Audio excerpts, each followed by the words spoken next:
Hello interweb people. I hate trees. I really hate tabletop trees. Unless I'm using them for cover, in which case I love them.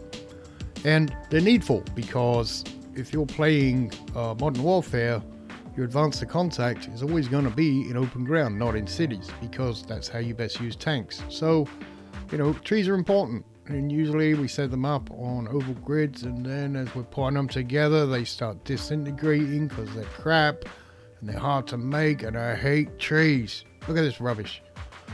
But Dave over at MS Paints on his channel had a really good idea on making trees that I can store, because I want them to break flat. I don't want to build great big honking boards that take up room. So that's what we're going to do today. But I'm also going to adjust them and give them a bit of a twist.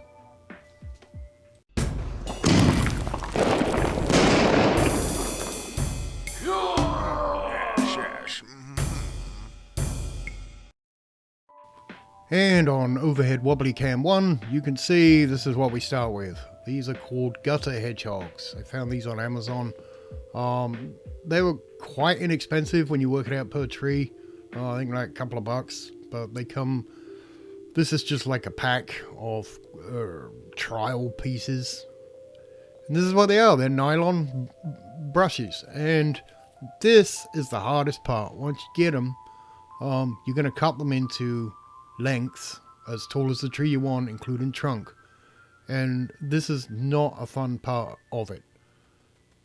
Now, if you've got bolt cutters, that'd be easy. I didn't have bolt cutters, so I used my wood and nail cutting thing, and yeah, it was a fight getting through it, but bing, see, you can get through it. Okay, so once you've got your section you want to work with, first thing you want to do is figure out how long you want the trunk to be, and then you just start cutting off all of these nylon pieces. Now, in the first few tries I was cutting all the way around. You don't have to do that if you're lucky. So if you cut enough off, you can pull them out of the holding metal, because they get loose. But on this one I cut all the way around and had to dink with that. But they cut really easy. Pair of scissors, and then just free yourself up what's going to be the trunk. Now you got to decide whether you're doing deciduous or evergreens. That's obviously an issue.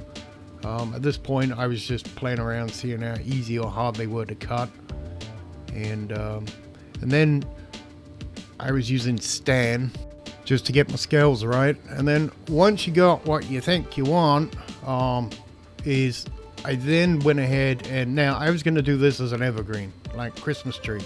So you go in and cut yourself out the form, and I'll be honest with you, I had no clue as what I was doing the first one I did, but even then it came out pretty good at the end, as you'll see. Not a master tree, but good enough. So just go around it and start cutting the form out. And the hardest part, I think, on this, when I was doing this, was trying to keep it even, left, right, because I was moving around. So, some parts I was, am I far enough out? Am I too far in? Is this getting so... take your time, just go around. I mean, nature's not perfect either, so haha. And so once you've got it like in a shape you want, I then started to pushing the nylon fibers downwards, and then these things are strong, which is nice, but they can be formed if you push down.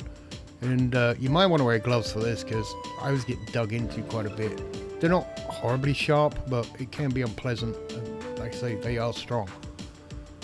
So you just start pulling them down, putting pressure on them, going in the direction you want them to go, and as you can see, they bend pretty good, and it's starting to look vaguely Christmas tree-ish. And we'll use Stan again, and just keep working at it till you got a shape that you like. Also, I will say, all these bits you've cut off, keep them. I kept mine because those little straight, they look just like rebar. So next on when I pretty up my ruins later on, I can dig these in, get them glued in, and you've got individual rebar slots, or I mean, there's a ton of things you could use these for, but they're pretty cool. So keep them. Now, I also made a second one that I decided, okay, I'm going to do the same thing, but I'm going to bend them up. And then I'm going to form it because I wanted to try a deciduous tree. Obviously, we're going to flock them totally different. So one's a pine tree, one's going to be a deciduous tree. So I wanted to try both. And again, I didn't want to spend tons of time on this. I wanted to see how well they held up, how well they looked. If they pass muster, then we can go back and spend time on them and figure out different ways of cutting, flocking, all that good stuff. But for this experiment, I just wanted to make some basic trees that didn't fall apart and look good, or at least tabletop good. Okay, so once you got them roughly the shape you want, paint them brown. I spray painted these, get the paint in there, don't be scared, get tons of paint on them. That way anything that doesn't get flocked, you can actually see brown branch, and then hopefully it will be flocked enough that you can't see any metal showing up in the middle, and it should be fine. Now I wanted to make my trees magnetic, so I found online there's these like magnet fridge clips, and the circumference on them looks pretty good. So if I'm going to put clay around the bark and make it look like bark, I can extend it out and then splay it out, so that these magnetic bottoms, you know, can be painted in and be extremely not obvious, or not as obvious. If you're looking that close at stuff on the table when you're playing, you're just not paying attention and you're going to get blown up. So, you know, these are supposed to look good from about a foot away. And so anyway, with these, you just, you know, I was just stressing the clip until it snapped. And as you can see, you know, they're nice and, well, you know, if you go too small, they're going to fall over. So these ended up being about the right size. So there you go. That's what they look like when they're on there. But we'll get to that. So these are the two flocked. And the flocking is pretty easy. The one on the left, the deciduous, I used the Woodland Scenics foliage, broke it off into clumps and just stuffed it in between the spines. And I've used water and PVA glue mixture. And you do is you just, I want these strong, so I put it on there and I just soaked it and let it dry, soaked it, let it dry, soaked it, let it dry. Then went over with a highlight of sprayed light green paint, and then for good measure put a couple more coats of PVA and water, just kept soaking it and letting it dry. Now for the evergreen, I used parsley flakes, and again it was PVA and water, soak the thing and then flock it from above, and then when it was dry, soak it, flock it, and then when it was dry, soak it 3 times. So it's really got quite a bit of PVA on there to lock that all together. And then the bases, I use clay to just create the tree trunks, and then scratch the bark with the spines that I cut off earlier, which is what I used because they were laying around. And then that also should cover up the magnet at the bottom. You can kind of build that into the shape, and then when they paint, they should look good. And now for part 2 of my experiment. So what are we going to stick the magnets to? I had this stupid idea. So I got PVA glue on 2mm MDF, and you just spread that out. Well, I had 2 ideas. This was the first one. And then so you spread your PVA glue out on your MDF. Now obviously if I was doing it the whole thing for woods, it would be the shape I want and I'd be doing the whole piece, but this is just a test piece to see if I can make the base for the forest in a certain way. Now with that PVA glue, you then take iron filings because we're using magnets. So instead of sand, or even if you put sand over the top, doesn't matter, but you just mix in a ton of iron filings with your PVA glue and then let it dry. I've never seen this done before, and I don't even know if it's going to work, but theoretically it should. The question is it going to stick to this enough? So yeah, you just let that dry, and that's your base on which you can then do some more flocking, or you know, you painting it brown or green or whatever you want your base to be, to look like forest.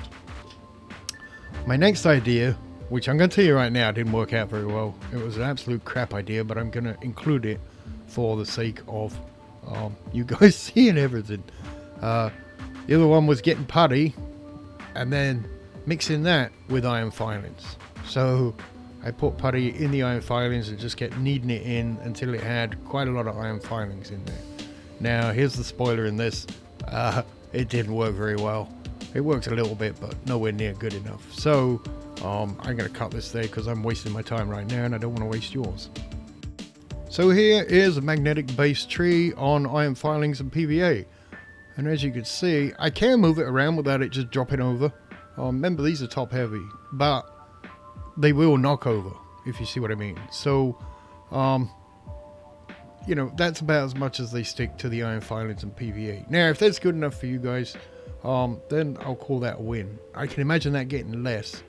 However, the deciduous, not so good. That is too top heavy, so not going to work for those, I'm afraid. So round 2 of this experiment is I got a cheap tin plate from Amazon, which was $5. And as you can see, that works a lot better. Now, I did this because I don't like working in metal. That crap's tree. Anyway, tin snips and stuff and sharp edges. Now, as you can see, these hold way better. The deciduous does too. You can move the plate around on the table without them all falling over, which is good enough, I think. So, getting back to the origin of all this buffoonery, yeah, these, remember, was the old cheap crap trees, bought ones, whatever, whether we wanted to replace with sturdy trees that I can store in a bucket, not store them upright on a board to take up tons of room. That was, after all this, that was the aim of this project, or this experiment. So, how do you think we've done? Now, if we look at the trees that got made, there we go. They don't look bad. And again, this is just a test tree. You can drop it. You can, you know, I can throw that in a bucket with lots of other trees. You know, I'm not crushing it, but I'm putting some pretty much pressure on it. It's holding up. So I like it. And I really like it. So, you know, there's not going to be a glamour shot because they're not quite done yet, and these are not going to be the end result, but this is the base product. It's magnetic, it holds up, it's easy to store, and it looks good. So I hope my little experiment with trees has given you some ideas, especially those of you that don't have a lot of storage space, same as me. You want to be able to take your forest terrain and throw the trees in a bucket and have a couple of boards that they'll just stick to and you can pull out whenever you need them. If this has helped you, please like, subscribe, all that good stuff. That way it's worth me faffing around with the cameras and the mics and all that rubbish. And again, if you made it this far, thank you very much for watching, and hope your trees turn out well.